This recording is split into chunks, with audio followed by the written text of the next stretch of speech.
Okay, magandang araw mga katropa. Update ko lang kayo sa mga itik natin. Sila nga pala ay huminto sa kanilang pag-itlog. Sila ay lugon at ngayon ay hindi sila nagbibigay ng itlog sa atin. Kaya ang ginawa natin, papakawalan natin sila sa kanilang kulungan at aalpasan natin ito sa palayan. Ang sa ganon ay hindi tayo makapagbigay ng mga pagkain na nabibili pa natin at para makamenos gastos tayo sa pagpapakain.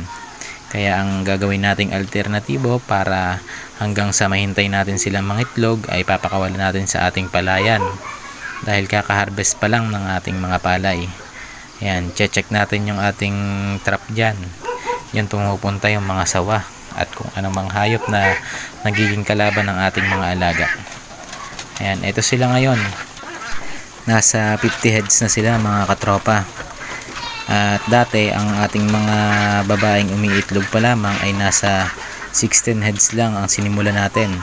At hanggang sa nakapagpapisa tayo ng ating mga itik natin at naparami natin ito hanggang 50 heads. At ngayon nga ay naglugon sila.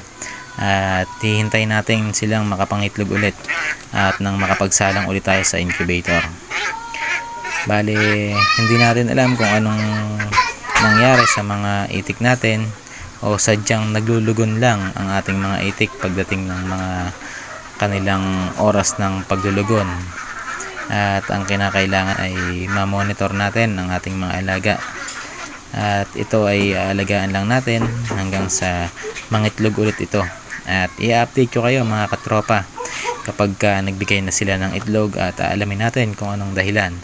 Kaya hanggang dito na lang muna ang ating update sa ating mga alagang itik. Maraming salamat sa suporta.